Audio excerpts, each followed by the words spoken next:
सूचना केवल हमारे विचार हैं, वित्तीय सलाह नहीं। निर्णय लेने से पहले खुद शोध करें। किसी भी लाभ या हानि के लिए हम उत्तरदायी नहीं हैं।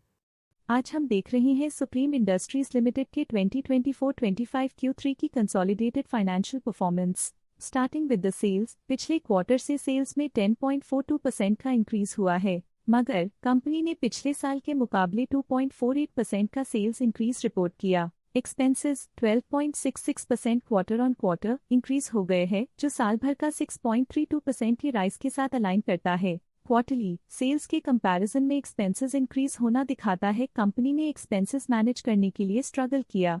कंपनी ने पूरी साल के दौरान चैलेंजेस का सामना किया। ऑपरेटिंग प्रॉफिट, जो पिछले साल के कंपैरिजन में -18.48% डाउन है, quarter on quarter around -3.26% decrease हुआ। Operating profit margin OPM annual basis पे -3.17% से डिक्रीज हुआ है, मगर क्वार्टरली ऑपरेटिंग प्रॉफिट मार्जिन -1.74% से डिक्रीज हुआ है। एक्सेप्शनल आइटम्स को ऐड करके अदर इनकम पिछले क्वार्टर के कंपैरिजन -40.86% गिर गई, बावजूद इसके कि ईयरली डिक्लाइन -57.03% है। इंटरेस्ट एक्सपेंसेस पिछले क्वार्टर से 13.74% अप हुआ, लेकिन ईयर ओवर ईयर डिक्रीज -42.25% है। डिप्रिशिएशन कॉस्ट में 1.5% का क्लाइन देखने को मिला और ईयरली बेसिस पे 18.19% का इंक्रीज देखने को मिला। Profit before tax annually -29.54% decrease हुआ, लेकिन प्रोसीडिंग क्वार्टर से -7.56% डिक्रीज हुआ। इस साल कंपनी ने 25.79% टैक्स पे किया और क्वार्टरली कंपनी ने 26.15% टैक्स पे किया।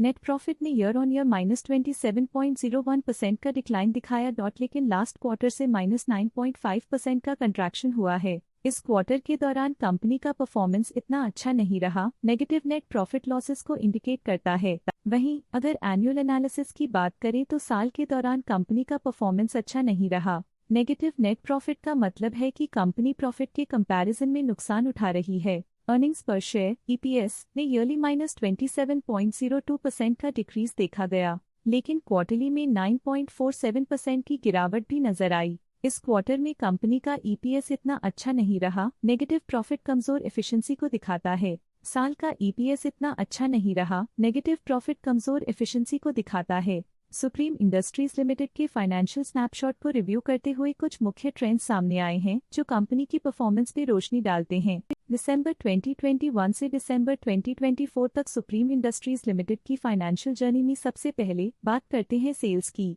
दिसंबर 2021 से दिसंबर 2024 तक सुप्रीम इंडस्ट्रीज लिमिटेड की सेल्स में लगातार ग्रोथ देखी गई, जो 7,300.32 करोड़ से बढ़कर 10,427.07 करोड़ हो गई।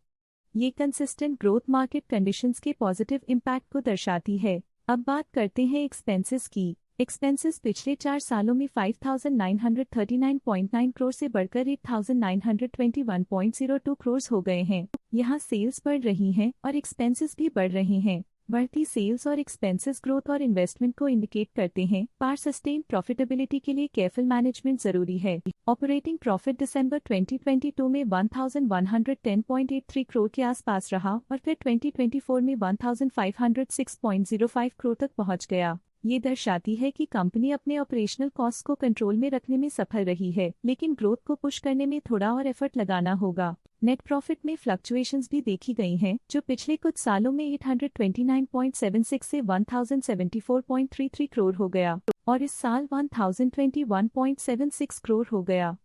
ये कंपनी के एक्सीलेंट परफॉर्मेंस को इंडिकेट करता है। कुछ पीरियड्स में EPS में भी फ्लक्चुएशन देखी गई है, जो कभी 80.43 के आसपास रहा और कभी थोड़ा इम्प्रूव या डिक्लाइन हुआ। ये इंडिकेट करता है कि कंपनी को अपनी अर्निंग्स को स्टेबल रखने के लिए कंसिस्टेंट एफर्ट्स की जरूरत है। ये negative performance supreme industries limited के लिए एक वेकअप कॉल है, जो कंपनी को अपनी स्ट्रेटेजिक प्लानिंग और फाइनेंशियल मैनेजमेंट को सुधरने की जरूरत को हाईलाइट करती है, ताकि वो अपने लॉसेस को कंट्रोल कर सके और फ्यूचर में स्टेबिलिटी और ग्रोथ को टारगेट कर सके। अब नजर डालते हैं सुप्रीम इंडस्ट्रीज के स्टॉक रिकमेंडेशन पे। लॉटस स्टॉक का करंट प्राइस 4,778.65 रुपीस चल रहा है। शेर खान ने स्टॉक की बाय रिकमेंडेशन दी थी। उन्होंने स्टॉक का टारगेट प्राइस 5,700 का अनुमान लगाया था। रिकमेंडेशन के समय स्टॉक का प्राइस 4,762.45 चल रहा था, जो करंट प्राइस से 20.2% अप है। जियोजित फाइनेंशियल सर्विसेज ने स्टॉक की बाय रिकमेंडेशन दी थी। उन्होंने स्टॉक का टारगेट प्राइस 4895 का अनुमान लगाया था। रिकमेंडेशन के समय स्टॉक का प्राइस 4399.9 चल रहा था, जो करंट प्राइस से 2.6% अप है। प्रभुदास लिल्लाधर ने स्टॉक की बाय रिकमेंडेशन दी थी। उन्होंने स्टॉक का टारगेट प्राइस 5752 का अनुमान लगाया था। रिकमेंडेशन के समय स्टॉक का प्राइस 4579.05 चल रहा था, जो करंट प्राइस से 20.6% अप है। ICICI सिक्योरिटीज ने स्टॉक की होल्ड रिकमेंडेशन दी थी। उन्होंने स्टॉक का टारगेट प्राइस 4457 का अनुमान लगाया था। रिकमेंडेशन के समय स्टॉक का प्राइस 4579.05 चल रहा था, जो करंट प्राइस से -6.5% डाउन है। स्टॉक लेटेस्ट न्यूज अपडेट के लिए चैनल को सब्सक्राइब करें और वीडियो को लाइक एंड शेयर करें।